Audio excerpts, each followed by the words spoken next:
Every modern automated factory floor around the world relies heavily on a constant, precise sequence of electrical signals to keep production moving flawlessly.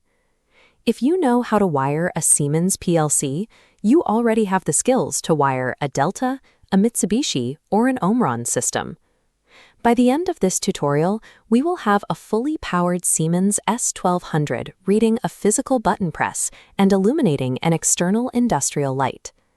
Mastering these specific physical connections today removes the guesswork from your next automation project tomorrow. We are looking at the CPU 1214C. The power and wiring requirements are printed directly on the unit in a specific three-part sequence. Looking at this typographic schematic, the first block says AC. This dictates the main input power required to turn the machine on, meaning we need an alternating current source. The second term is DC. This specifies that all of our digital input signals, the switches and sensors we wire into the top terminals, must utilize direct current voltage. The final term, relay, indicates the internal hardware type used to control our external devices. Inside, physical contacts will open and close to switch our output loads.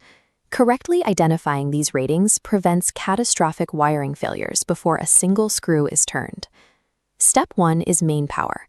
On the top left of the terminal strip, we have the L1 and N terminals, which are dedicated solely to the main power supply. A common hardware failure happens right here. Accidentally connecting high-voltage AC into the low-voltage DC input terminals further down the line will instantly destroy the controller. To do this correctly, we secure our 220-volt line wire into the L1 slot and our neutral wire into the N slot.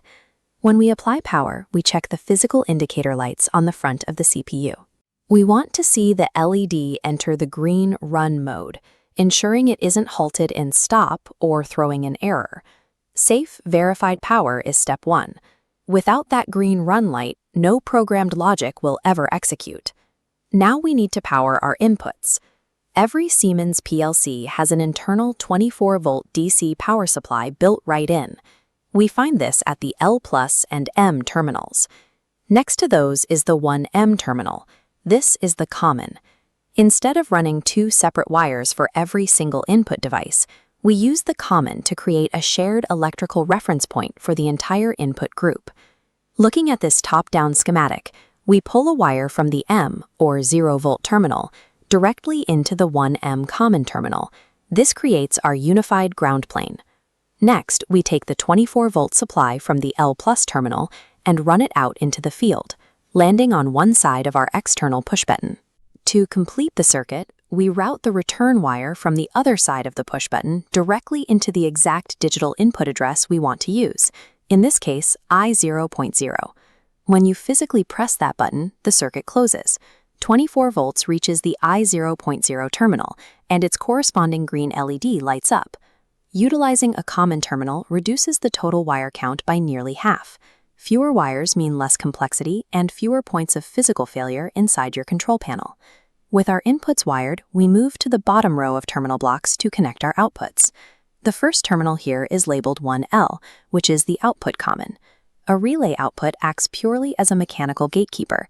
It does not supply its own voltage. We have to introduce external power into the 1L terminal for the PLC to distribute it. In this diagram, we run a line from an external AC power source into the 1L terminal. A second wire leaves the Q0.0 terminal, connects to our light bulb, and finishes at a neutral ground point. There is a specific technical limitation to watch out for here. Output commons are grouped in specific blocks.